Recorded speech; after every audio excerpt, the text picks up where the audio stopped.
Excited to have join us this evening. Karyn Anderson is a primate behavioral ecologist working on her PhD in anthropology at the University of Toronto. She's also an anthropology lecturer at the University of Toronto. Her primary research and teaching focus is on the social roles of sex, particularly same-sex sexual behavior in mammals. And tonight, Karyn is going to present about queer ecology, and I'm really glad that she could join us today. So thank you very much for being here. Thank you for having me. Hi, everyone. So thank you so much for that introduction, May. Yeah, I'm a primatologist. I'm a PhD candidate at U of T, meaning I am in sort of the final years of completing my PhD. It's been a long haul process. And I've just begun lecturing as well at U of T, all within the Department of Anthropology. Anthropology itself is the study of what it means to be human. So it really spans a number of subdisciplines. And primatology is just sort of thrown within anthropology in part because of our shared evolution with non human primates. But I think it provides me with sort of a different perspective to some other animal behaviorists at times because I have this sort of human basis to my research. The photo of the monkey on the screen there is a Ruwenzori colobus. These are the monkeys that most of my dissertation research is based off of. They're a black and white colobus species that live in Uganda and through some of the Angolan mountain range in Rwanda as well. And they're a very cool monkey. They're not heavily researched, but you might be familiar with some other black and white colobus monkeys that are sometimes present in zoos. They're kind of a funky looking monkey. They have like a weird little haircut there. And they also have a very unique, complex social structure, which is where my research sort of begins. So, a lot of my research is about how their social structure is so complex, how it's evolved. And throughout sort of my initial master's research, when I was working with this population, I noticed that they engaged in a lot of same sex sexual behavior, but there wasn't really anything published about it. So, right now, as a part of my dissertation work, I'm working on sort of detailing and publishing the same sex sexual behavior that's happening within that species. And something else that's happened sort of while I've been on this journey of doing my PhD is that I've become very, very interested in how bias impacts our science. A lot of the research that I've done and the lecturing that I do is about sort of this idea of what we bring into science as people, our sort of preconceptions of things, and how this impacts the scientific process, whether that be how we think about our research questions, how we think about our data, and what we publish on. And so, through the process of working through my PhD, I've become familiar with queer ecology as a topic. It's really something that I've only known what it was called, at least for the last 2 years. It's kind of one of those things where I guess, was already working under a queer ecology framework, but I had no idea that it had a name. And then once I learned about it, I was like, oh, this is what I do. Like this is the research that I do. Um, so, queer ecology is really just a field of thought which combines different aspects of queer theory with ecological sciences or natural sciences and kind of prompts us to question and challenge the frameworks that we use to think about the natural world. It was popularized in the mid 90s by Dr. Kate Sandilands, who is a professor of environmental studies at York University. Um, and it's very much a growing field today. A central theme or a central tenet or idea of queer ecology is to acknowledge and challenge how cis heteronormativity shows up in our day-to-day life, including within our research. So it has to do with sort of the assumptions that we might put into our research, the way that we might shape research questions, and beyond, right? Today, I'm going to really be focusing on sort of a biology and animal behavior framework because that's what I'm most familiar with and it's how it shows up in my research. But queer ecology can be applied beyond just scientific theory. So, for example, it can show up in environmental justice through recognizing that the same sorts of systems like capitalism and colonization that threaten our environment are also things that threaten LGBTQ plus people. And so queer justice and environmental justice are inherently linked. And so this is one of the ways that it shows up just sort of beyond what I'm necessarily going to be talking about today. So I'm curious and hoping some of you might want to participate a little bit, but maybe just in the chat, or I don't know if it's a good idea for people to raise their hands and participate that way. But I would love to know what anyone participating in this teaching knows about queerness in nature. Is there anything sort of queer that you know about nature?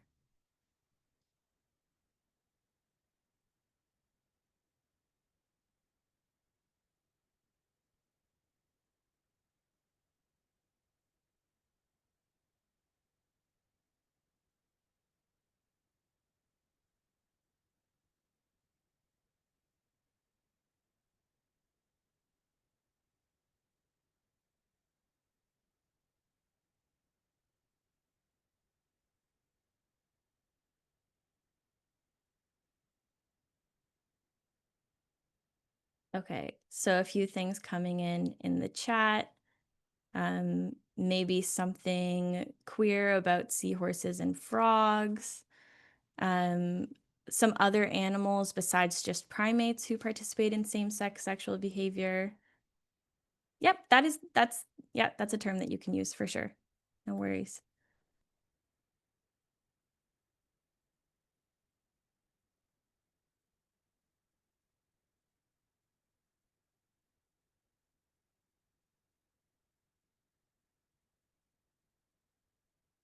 Okay, so there's at least a few species of animals that we can think of that maybe are a little bit queer, but hopefully after this talk, you have a few more examples kind of in your tool belt that you can pull out for a fun fact or something sometimes. So something that I've learned during the course of my research is that nature is extraordinarily queer. Not only within sort of the realm of same-sex sexual behavior, but also sexual diversity itself. The course that I teach at the University of Toronto right now is a course on human sexuality. And throughout that course, we sort of investigate how we define sex in humans, what the traits are that we think of when we think of sex, and then how those traits have diversity, like what are the different variations of those traits. And the conclusion we end up drawing is that almost all traits that we think of when we think about sex exist on almost a continuous level of variation. It's not something I want to dive into today just for time's sake, but if anyone's interested in something like that, feel free to email me afterwards. But when we're talking about animals, at least, we can talk about sort of this basic genetic level diversity. Within mammals, sex is typically determined by the presence or absence of the Y chromosome. Outside of mammals, these can be different chromosomal variants, so not necessarily just called X and Y, but just for simplicity's sake, I'll just speak on mammals. Typically, male individuals contain a Y chromosome, and then this is related to a whole variation of other traits, and all sexes carry the X chromosome. But there's also a lot of natural variation from this binary within the natural world. So many individuals have more than two sex chromosomes, as is the case in trisomies when there are three sex chromosomes. and tetrasomies when there are four. And oftentimes, animal sex is also very fluid and can be determined through a number of factors. So, one example is environmental dependent sex determination. This is when some aspect of the environment is what contributes to the development of an egg into a male or female. So, for example, in some turtle species, if the egg develops under lower temperatures, it might develop male reproductive characteristics, but under higher temperatures, reproductive characteristics can develop. So not only just the genetics of the animal, but things in the environment itself can determine sex. There's also situational dependent sex determination. So the example I like to talk about for this one is the clownfish, Nemo, because a lot of people are familiar with Nemo. Clownfish live in all male groups, but the dominant clownfish changes their sex to female and then reproduces with the males in that group. And if she dies or disappears, the next dominant male will become female so that the reproductive cycle can continue. So, depending on the situation in the environment, sex can change in the natural world. Which also means that I think, according to the lore of Finding Nemo, Nemo's dad probably should have changed sexes at some point in time after the unfortunate death of Nemo's mom. And in some animals, sex differentiation is not required for reproduction. So, for example, in some lizards and some sharks, females can reproduce asexually via a process that's called parthenogenesis, which is essentially just when an egg develops into an embryo without fertilization. So sometimes there's no need for sex differentiation in order for reproduction to occur. Now, our earliest known reports of same-sex sexual behavior within animals come from this very interesting expedition to Antarctica around 1910, when George Murray Levick, who was the resident biologist aboard this ship that was on this expedition to Antarctica, was observing penguins, making notes about their behavior, and he witnessed sexual behavior happening between male penguins. What's really interesting about this is that we only found out about George Murray Levick and his observations quite recently, because he recorded them in a Greek cipher. And theoretically, this might have been so that the other people aboard the ship and on the expedition with him weren't able to read his notes. And so this might say something about the mindset at the time and perhaps his worries around what the other people on the boat might have thought about him and thought about his observations. He did try to publish the pamphlet when he returned to the UK after the expedition, but for one reason or another, it was not published, and it was found nearly 100 years later, sandwiched just between two books in a natural history museum. This pamphlet that was ready for publishing but had not been published. So it's very interesting to think that human bias has probably been impacting our observations of same-sex sexual behavior in animals, probably for a very long time. Even before these observations, there were observations of same-sex sexual behavior within insects. For some reason, this was publishable, but within animals, it was not. So in 1896, we have the first drawing of same-sex sexual behavior in animals. These are two male scarab beetles and a French entomologist, Henry Gadeau de Kerville. My French is very bad. Sorry about that. Um, Published this, I believe, within a textbook or some other writing of the time. And this was a part of sort of a wave of descriptions of same-sex sexual behavior in insects that then set the stage for later observations in animals. Now, when we're talking about same-sex sexual behavior, we're often talking about sexual acts that occur between members of the same sex. This is sort of the classic definition. So, any sort of genital contact, any sort of classic sexual behavior occurring between members of the same sex is what's typically been defined as same sex sexual behavior. But there is recent work that's been expanding these definitions to also include some other behaviors that are a part of more of a broad sexual repertoire of a species, but aren't necessarily sexual in nature. So, for example, the pictures I have on the screen there, the first would represent a peacock doing a mating display. So many of you are probably familiar, but some of you may not be. Male peacocks are the beautiful, ornamental, colorful birds that we might picture when we think of peacocks. But female peacocks are actually just a brown colored, smaller bird. They don't look like what you might classically picture as a peacock, and it's because the males have developed these ornaments and these displays as a part of a courtship ritual. So some researchers would include something like males displaying a courtship ritual for other males or females doing something similar between other females as a part of same-sex sexual behavior. And also something like pair bonding or raising offspring together. So some of you may have heard, I feel like this always makes the news when two penguins at a zoo or something who are a same-sex pair bond end up raising offspring together. I can't remember the last example off the top of my head I can think of this, but I feel like there's a headline every few years about this. It's fairly common in penguins for penguins to do this. So penguins tend to form these long-term pair bonds, meaning that they're somewhat monogamously bonded to each other. And then sometimes same-sex couples will raise offspring together from an egg through eventually to adulthood.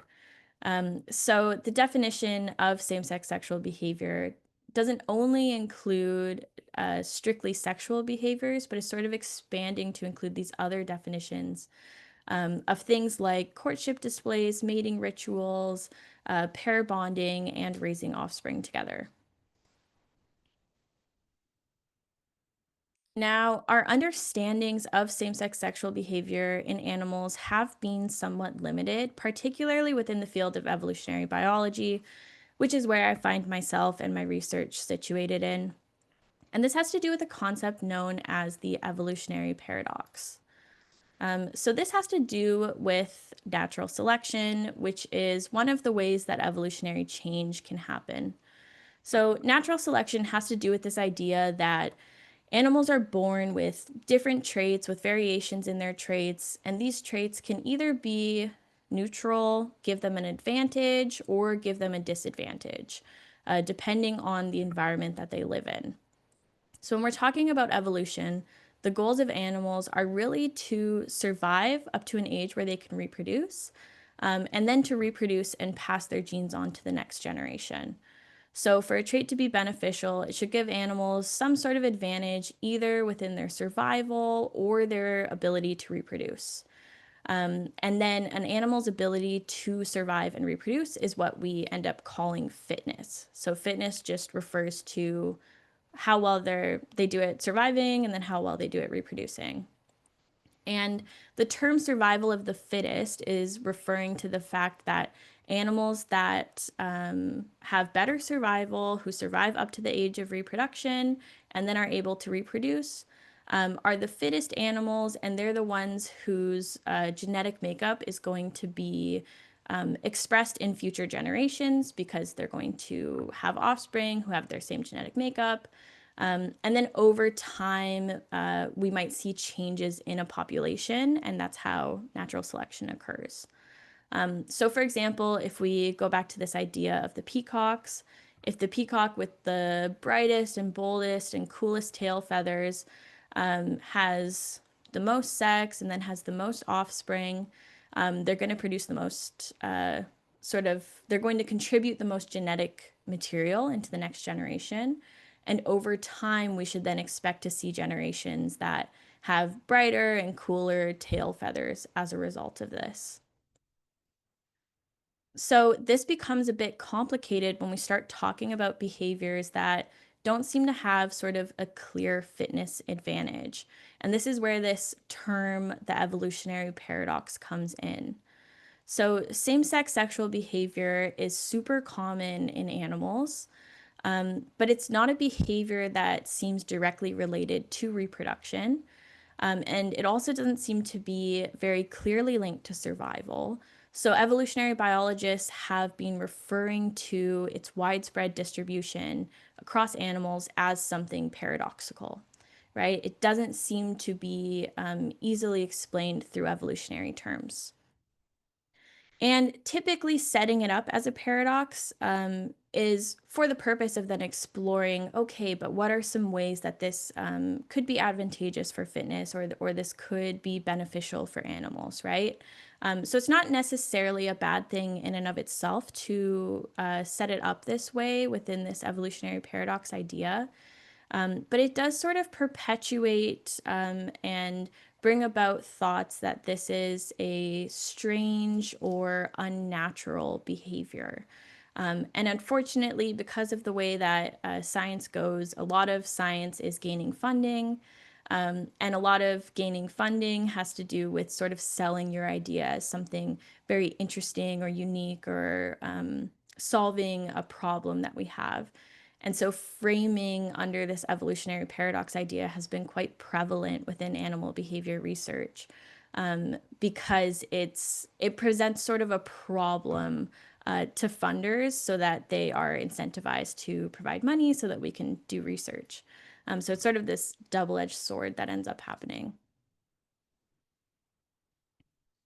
So, one of the key figures in the studies of animal sexual behavior is a Canadian biologist named Bruce Bagmill. In 1999, he published this huge 700 plus page book called Biological Exuberance, which compiles together a bunch of information about same sex sexual behavior and sexual diversity in over 450 species.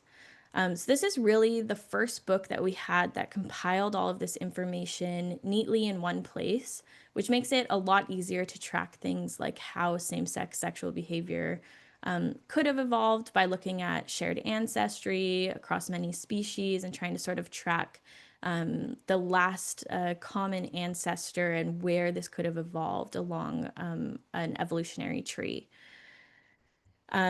You'll also, if you are interested, or if you end up going into an animal behavior field, and if you are interested in something like sexual behavior, this book is so widely cited within all same-sex sexual behavior research. It's really a fundamental book for the field. One of the largest contributions of this book had to do not only with sort of compiling all of this information together, but also a decoupling of the idea of sex and reproduction.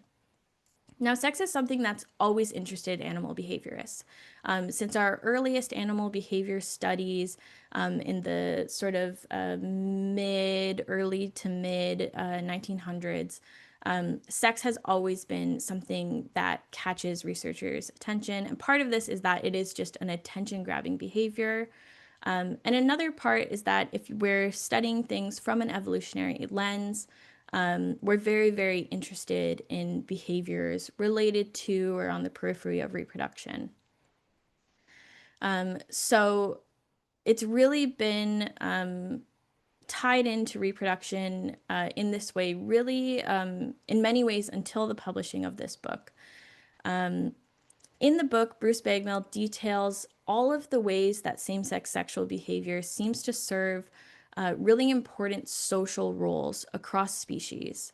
And in doing so, he sort of decouples this assumption that sex has to be reproductive in order for it to be something interesting for animal behaviorists to look at. So he suggested that reproduction is just one of many possible functions of sex. and that sex itself is also a very important social behavior for a lot of species. So this book was published in 1999, and since then, the sort of estimated number of species who engage in same-sex sexual behavior has grown considerably. The going number right now is around 1,500 species, but it's probably more than this. This is maybe just the last time someone took a good count. We now know that same-sex sexual behavior is dispersed across all major animal clades, meaning all the major groups of animals that we might find. But there's still some bias present within the field of animal sexual behavior. A lot of the data around same-sex sexual behavior is concentrated in just a few species, with just a few researchers or labs who work on it. Most research is specifically within primates, and also within farm animals. This probably has to do with the fact that a lot of research that gets funded into farm animals has to do with maximizing their reproductive output for commercial farming. So because of that, something like same-sex sexual behavior would get a lot of attention and get some funding, as something that people who are within farming industries would want to know sort of more about, right? And within primates, this probably just has to do with the fact that primates are very social. We usually think of primates as being very smart as compared to other animals. And so complex social behavior is already sort of within the realm of possibilities of what you might study as a primatologist. And same-sex sexual behavior kind of fits nicely within there. So this probably is why the data is so concentrated within primates and farm animals. And this sort of leads me into talking a little bit about a study that I did. So in 2021, I led a study with a group of other queer scientists who were interested in studying same-sex sexual behavior in animals. We sort of started off by collecting data that went all the way back to the 1940s on animal same-sex sexual behavior. We were sort of trying to come up with an updated list, an updated number of how many animals were engaging in same-sex sexual behavior, because it had just been a little while at the time since someone did that.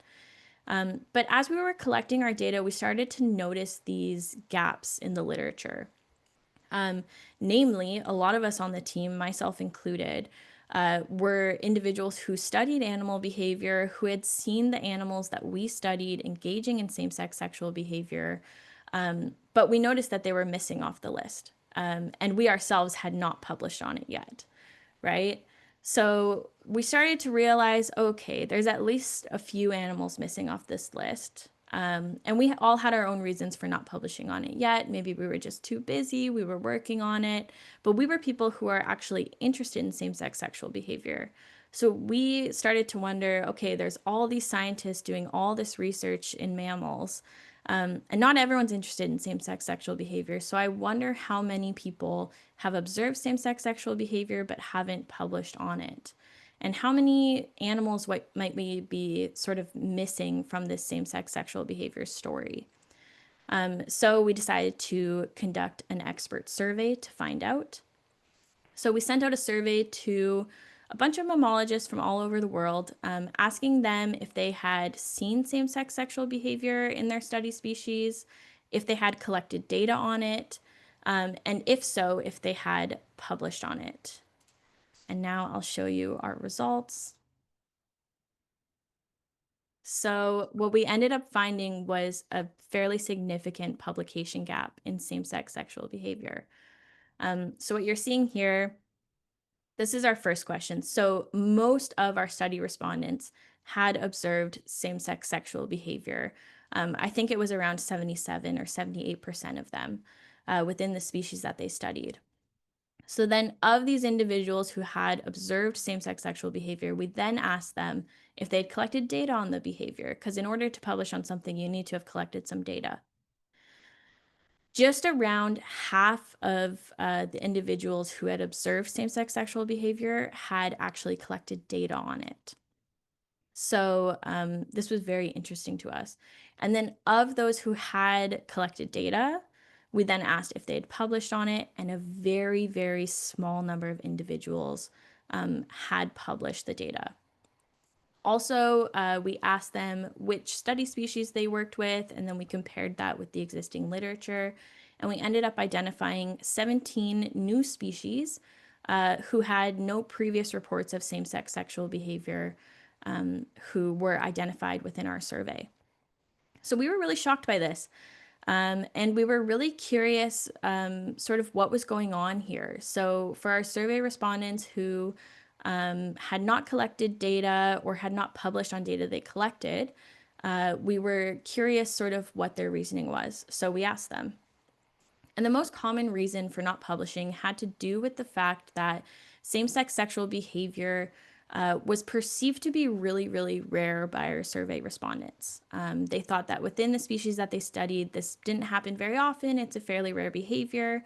And so they didn't think it was super relevant to dedicate all the time and effort and money that goes into the publishing process in order to get that information published. And it may be true that it is rare within individual species. But what was interesting to us is that when you sort of zoom out and look at a broader sense, same sex sexual behavior actually seems to be incredibly common in animals. Maybe within an individual species, it doesn't happen all the time. But if we zoom out and look, for example, just at all mammals, we might see that same sex sexual behavior occurs in almost all mammalian species.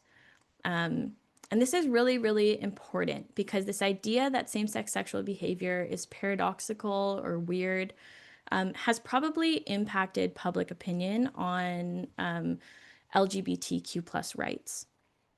If something is labeled as unnatural or strange in nature, this can have lasting impacts on how people think about or talk about that thing in humans. So, of course, queer people do not need justification to exist, right? We're here and we exist.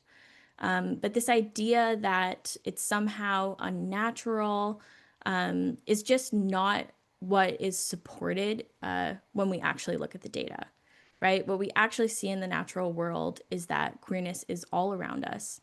And so it does feel a little bit like that record needs to be corrected a bit, right? That being queer is entirely natural and we see it all around us all the time. Okay, so now taking a little bit of a detour from just the same sex sexual behavior stuff, I want to explore some other ways that human biases impact our impressions of the natural world. So let me just see. I made a poll before the meeting, but I'm not sure. I'll see if it works. Um, no, I don't think it's going to work, so that's okay. So I'm curious, maybe you can send in the chat, but I'd like to know what your impression is about body size differences in mammals. So do you have any impression about if male mammals or female mammals are typically larger?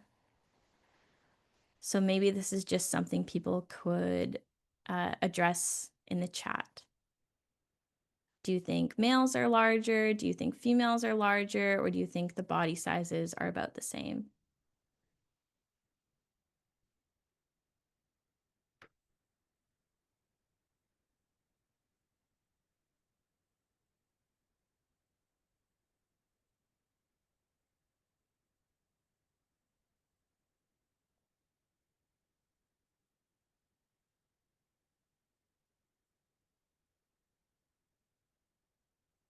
Okay, so we have one answer. It depends on the species, but there's probably not a huge difference between the two on average.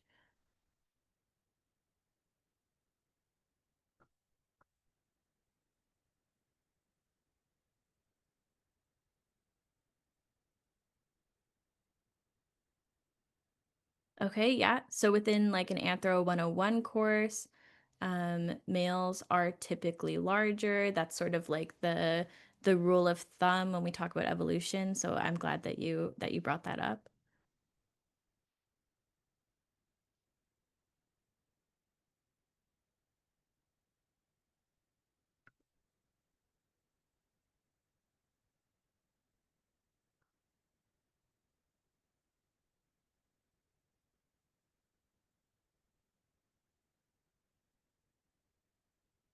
Okay. If you are still typing something, feel free to still send it. I'm just going to move on to the next slide, but I won't give it away just yet. So, as was brought up in the chat there's this sort of typical rule of thumb when we think about sex size differences within mammals. And this is referred to as sexual dimorphism. So, sexual dimorphism can really refer to any physical trait that differs between males and females of a species. So, again, going back to the peacock example, peacocks would be a species that we talk about as being sexually dimorphic because males and females look so different because of the coloration and ornamentation of male peacocks. But sexual dimorphism can also refer to body size. And under evolutionary theory, sexual dimorphism is often explained using the concept that males are the sex which has to compete and females are the sex that gets to choose. And this is how we explain males being brightly colored and ornamented and a lot of birds, and how we explain situations where males are larger than females in a species, like the picture that I have on the screen of these baboons. I took this photo on the side of the road in Uganda while I was doing my field work. And at first glance, you might think that this is a younger baboon and an older baboon, but this is actually a fully grown adult female baboon grooming a fully grown adult male baboon.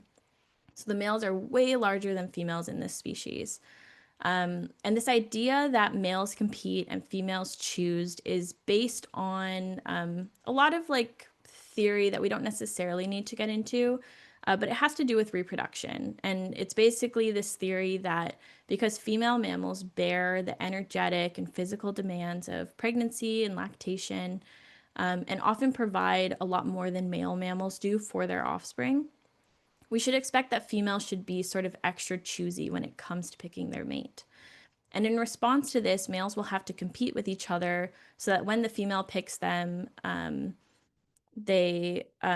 so that when it comes time for the female to pick, they've sort of demonstrated that they're the strongest or the most brightly colored or otherwise the best male for them to pick.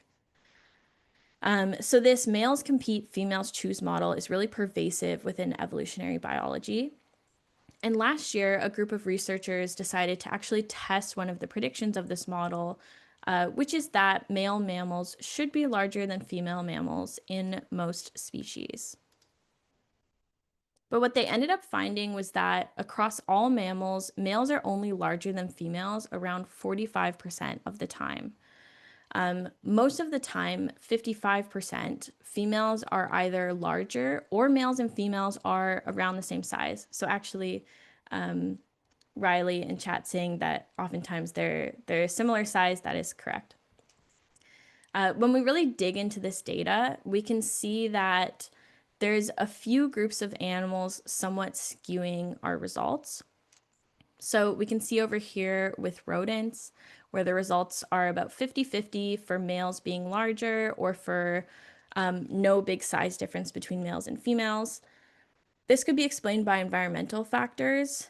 So for example, in a lot of species of voles, which are kind of like mice, we see latitudinal changes in body size where females might get larger at higher altitudes to help them in survival and reproduction in cold conditions.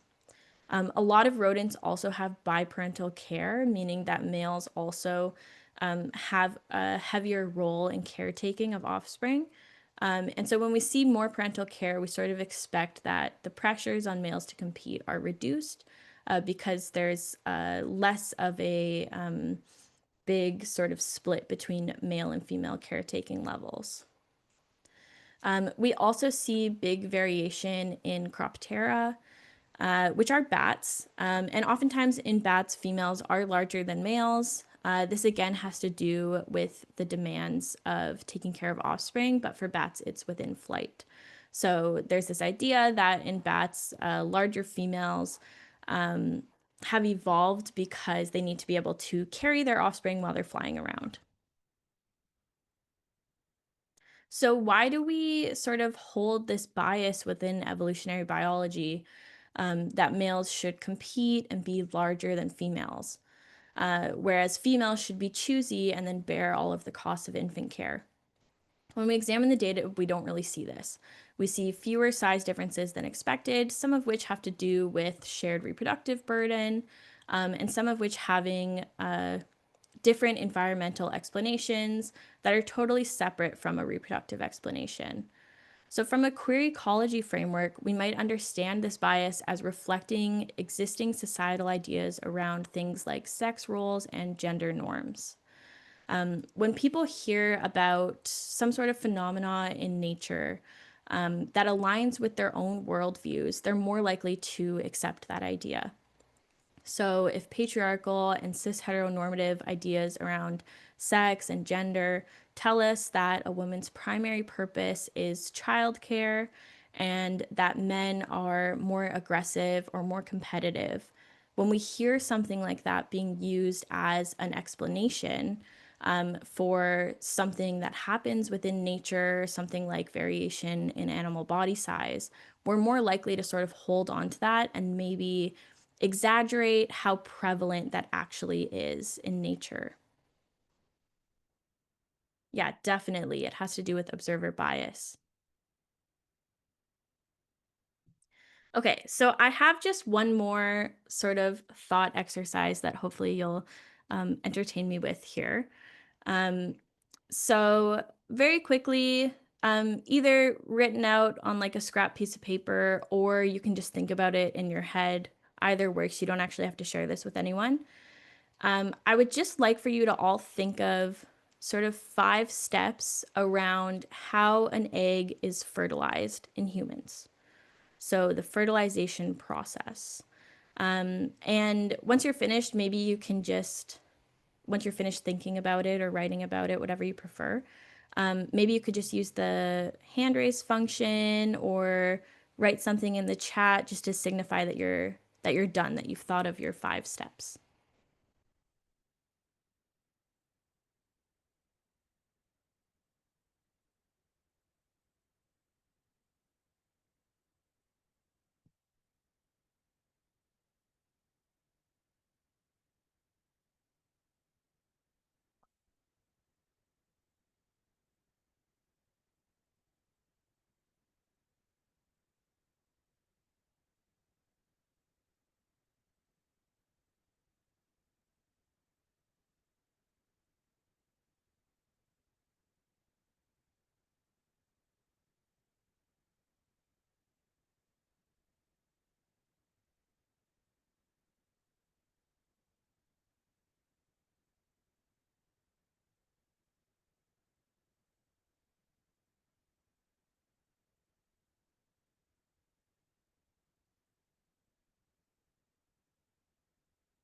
So I'll just give it a couple minutes till a couple more people let me know that they've finished up with that.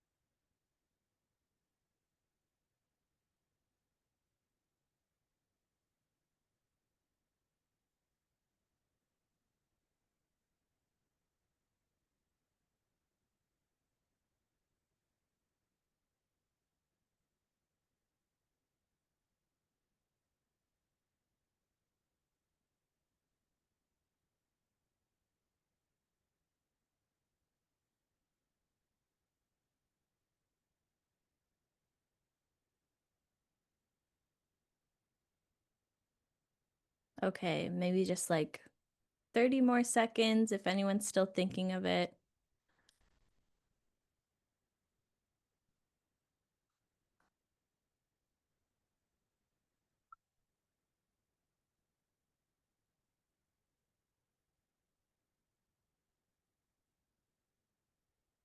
Okay, I'm going to advance the slide. So if you're still thinking of it, you can just think about how these things sort of relate to the steps that you have written out or you have thought of.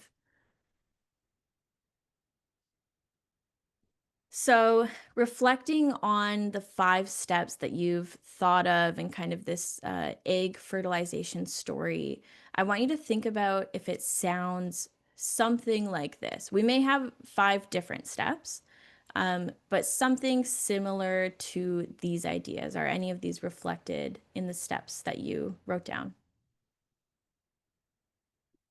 So the first step might be that there's millions of sperm that are released, right? There's this huge number of sperm.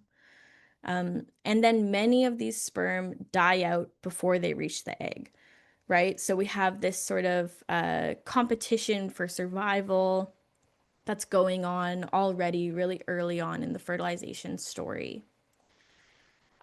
Then the sperm who survive have to swim and find the egg, and the tail is what's moving the sperm along within the vaginal tract. And once the sperm reaches the egg, there's this sort of fight or struggle to penetrate the egg, right? This is sort of like the make or break moment for the sperm. And then only the strongest and the very best sperm gets to fertilize the egg. Um, so maybe if anyone is brave in the chat, did anyone have any of these themes sort of present within their 5 steps? Anything similar at all to this? Some kind of story about the sperm having to beat out all the odds to get to fertilize the egg?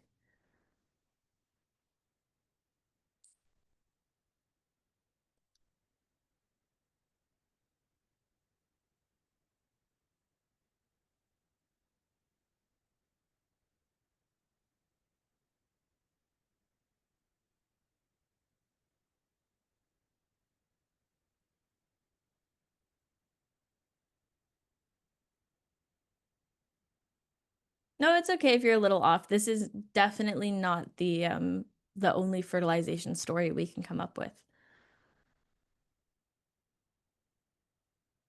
1 and 2, but the rest are different. Okay. Did anyone use the word penetrate to talk about the sperm fertilizing the egg? Oh, okay, more on zygotes, so it's a little more scientific.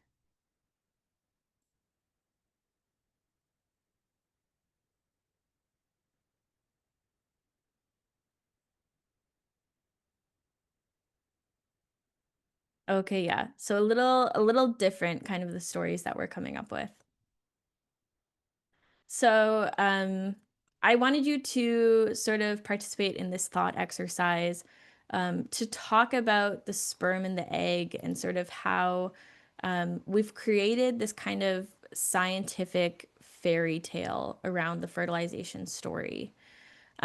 So, an anthropologist named Emily Martin in 1991 published a paper about sort of how this fairy tale has been constructed, um, and the egg fertilization story, which tends to sort of map out onto pre-existing ideas around male and female sex roles. There's also some scientists who actually did a study. I don't have it listed on the slide here, but if you're interested, feel free to email me and I can send it to you later. Where they analyzed fertilization stories in a bunch of textbooks, right? So actual teaching material around egg fertilization. And they found all of these sort of keywords within the stories. So penetrate came up all the time. A lot of stories around sort of this struggle for survival of the sperm, where the sperm is often described using these very active traits, right? The sperm is fighting, the sperm is swimming, the sperm is finding the egg, um, and the sperm is what's responsible for making fertilization happen. Kind of described as this like impressive or wondrous um, uh, sex cell, right? And the egg, on the other hand, within these textbooks is often described as sort of passive and unremarkable, just kind of waiting for fertilization to happen. Oftentimes, there's not a lot of description about the egg, and there's much more about sort of this story or this fairy tale about how the sperm is going to go find the egg and beat out the rest of the sperm and survive, and that this is sort of this like wondrous event that happens. So what is the real story? So I'm just going to show the end of this clip, which talks about a different sort of fertilization story.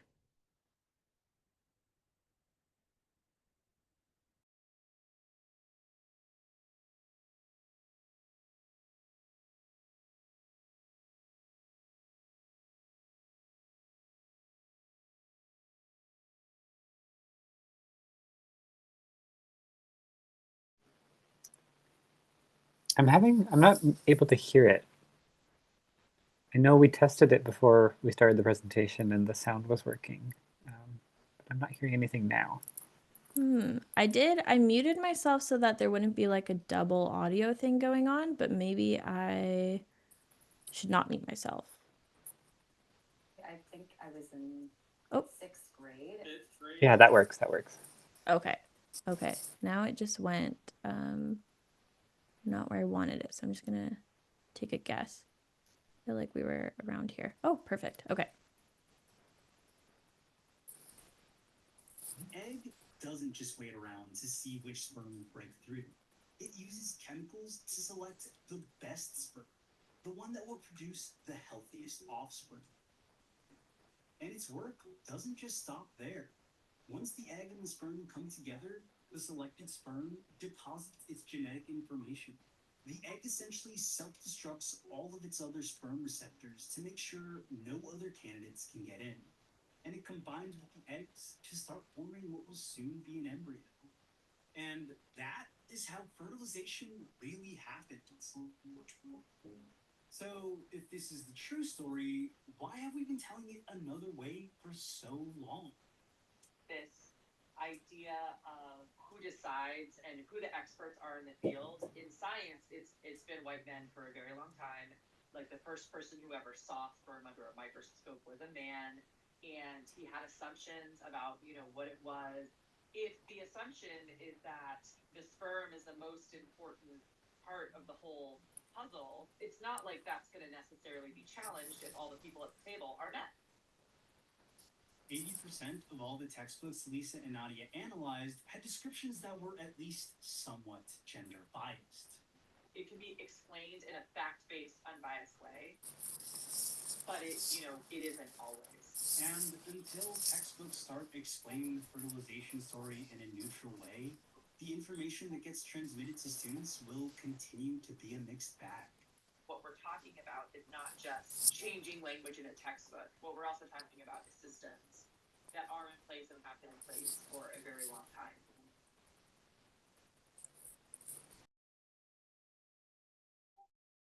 Okay. Sorry about the audio issues there, y'all. Hopefully it wasn't too bad once the video was actually going. So just to sort of conclude on that section and on these ideas, this fertilization story is another of these examples where a lot of our sort of ideas around how these different systems work in the natural world, how animals behave, what are important behaviors for us to research or think about when we're thinking about the natural world, are really wrapped up within ideas of patriarchy and cis heteronormativity. And the role of queer ecology in this is sort of to challenge that perspective and reimagine the world outside of these boundaries. So, what does it mean if we don't assume cis heteronormativity when we begin to look at the natural world?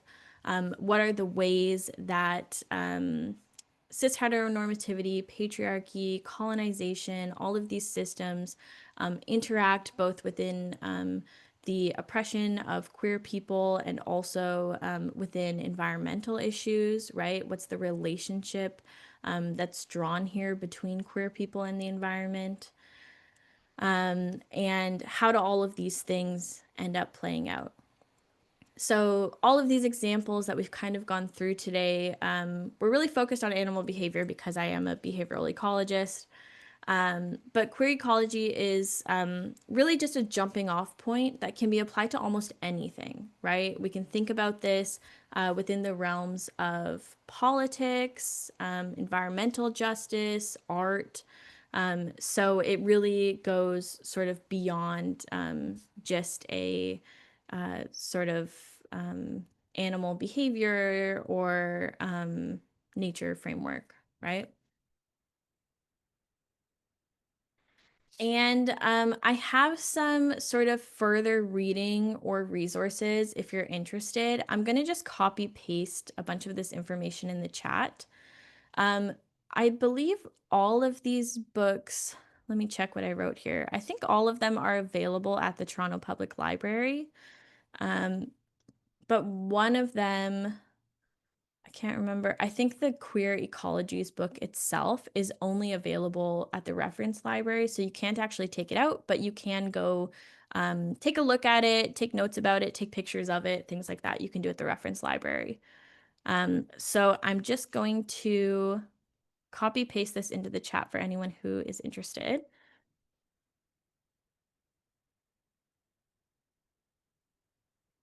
Oh, I think I'm unable to copy paste it into the chat for some reason.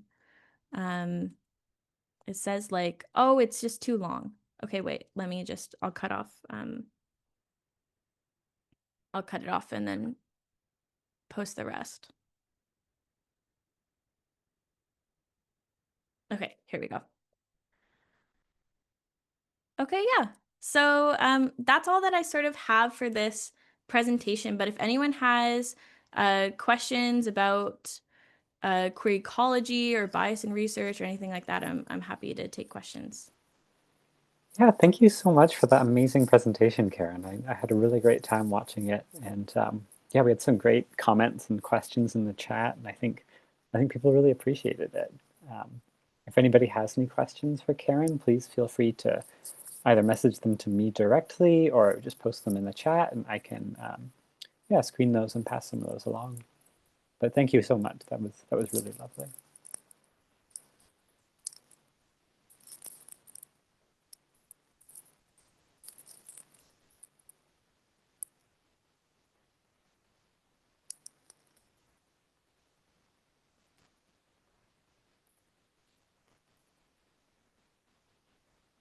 Thank you for all of the thank yous in the chat. I'm used to lecturing to undergrads who sometimes don't want to be there. So it's really nice. Yeah, that must be a nice change of pace. Yeah. Nice to have everyone so engaged.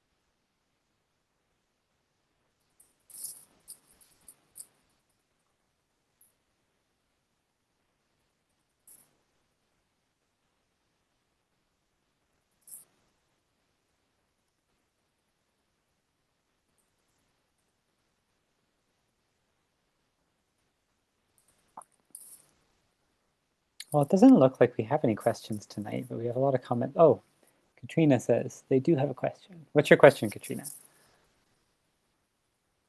You can also just come off mute and speak if you Yeah, want. I'm just gonna unmute. I guess my question, I was thinking about how I wanted to phrase it, but Karyn, how do you find when you're talking about that kind of bias you find in research and especially with your own research that kind of goes against perhaps that cis hetero patriarchal kind of view that researchers not doing that same research take it?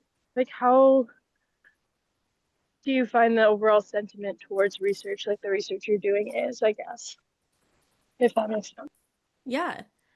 Yeah, that's a good question. I think it's been a bit of like a mixed bag in terms of sort of responses. I will do a lot of presentations at like conferences that are often very interdisciplinary. So other anthropologists, other primatologists, sometimes just other mammalogists. So there's a lot of sort of variation in the topics being talked about. And so I might be like the only person presenting on same-sex sexual behavior. And oftentimes I will bring in these conversations of bias into my presentations because I think it's really important for us to think about, especially if I'm talking to other researchers. And also through interactions that I've had with people throughout the publishing process. So through the peer review process, I get feedback from other peers who are sometimes kind of in the same field, but sometimes a little periphery.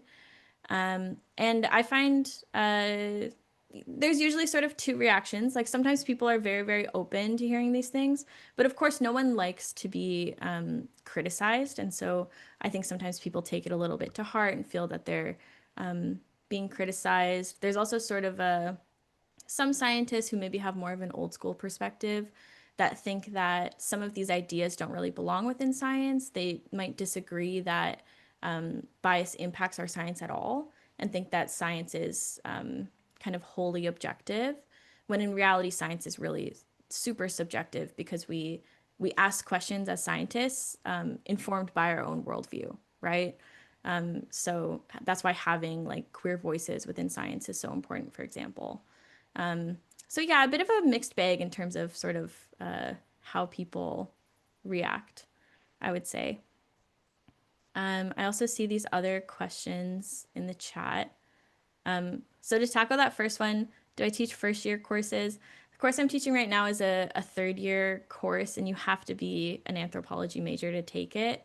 But I'm hoping to teach more, so we'll see. You might be able to kind of check who's teaching courses before you go into them. But a lot of the anthropology courses at U of T are very well done, and so I would still really recommend them. And congrats on going into uni next year. That's so exciting. And I see this next one about tackling cis heteronormativity in day-to-day work. Yeah, so I think that relates a little bit to Katrina's question as well. Again, it's kind of it's sometimes a mixed bag. I just find that sometimes I just have to advocate for myself and for my research quite a bit. Again, particularly maybe sometimes talking to maybe like older white men often have certain perspectives that may differ from my own. And so sometimes you have to advocate for yourself, but if any of you are in science or go into science careers, a lot of science is advocating for yourself for funding and for publishing and things like that. So it's not something I'm not used to.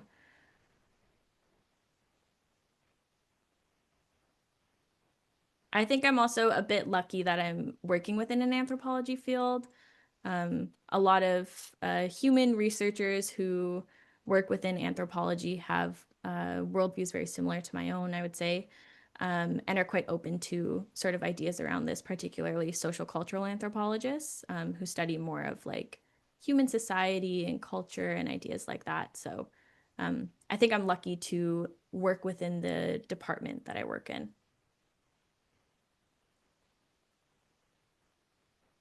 Well, thank you so much. If there's no other questions, I think we might start to wrap things up for the evening.